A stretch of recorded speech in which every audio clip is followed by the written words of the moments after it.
Hello, today we are reading the second chapter of the Book of Galatians.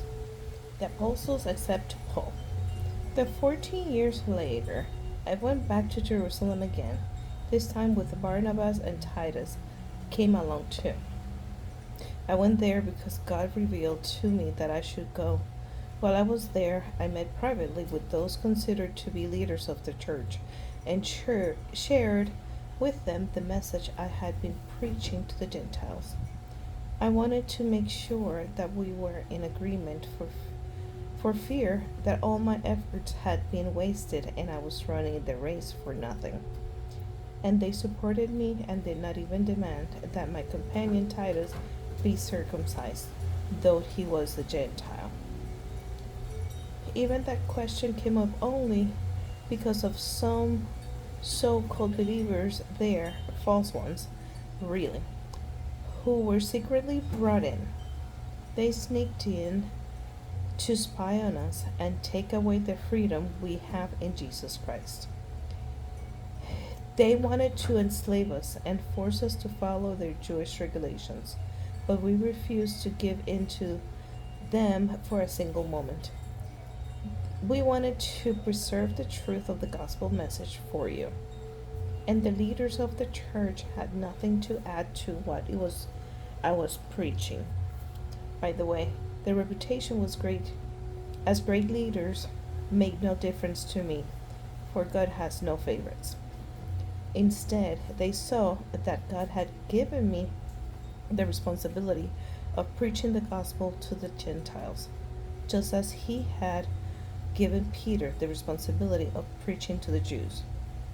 For the same God who worked through Peter as the apostle to the Jews also worked through me as the apostle to the Gentiles. In fact, James, Peter, and John, who were known as pillars of the church, recognized the gift God had given me, and they accepted Barnabas and me as their co-workers. They encouraged us to keep preaching to the Gentiles while they continue their work with the Jews. Their only suggestion was that we keep on helping the poor, which I have always been eager to do.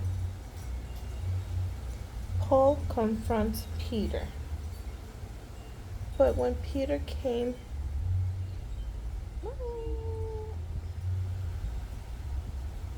But when Peter came to Antioch, I had to oppose him to his face, for what he did was very wrong. When he first arrived, he ate with the Gentile believers who were not circumcised.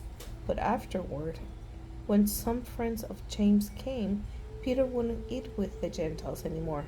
He was afraid of criticism from these people who insisted on the necessity of circumcision. As a result, other Jewish believers followed Peter's hypocrisy, and even Barnabas was led astray by their hypocrisy.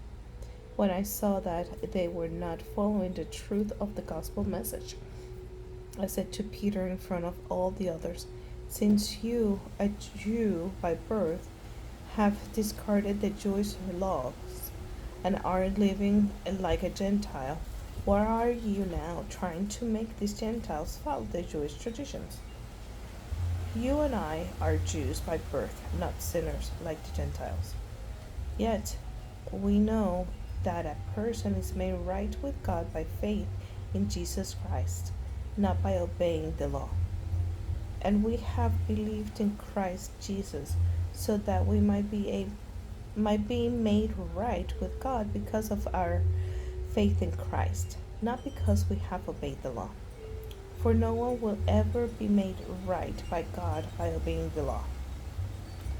But suppose we seek to be made right with God through faith in Christ, and then we are found guilty because we have abandoned the law. Would that mean Christ has led us into sin? Absolutely not. Rather, I am a sinner if I rebuild the old system of law I already tore down. For when I tried to keep the law, it condemned me.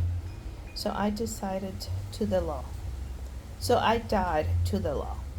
I stopped trying to meet all its requirements so that I might live for God. My old flesh has been crucified with Christ. It is no longer I who live, but Christ lives in me. So I live in this earthly body by trusting in the Son of God, who loved me and gave himself for me. I do not treat the grace of God as meaningless, for if keeping the law could make us right with God, then there was no need for Christ to die.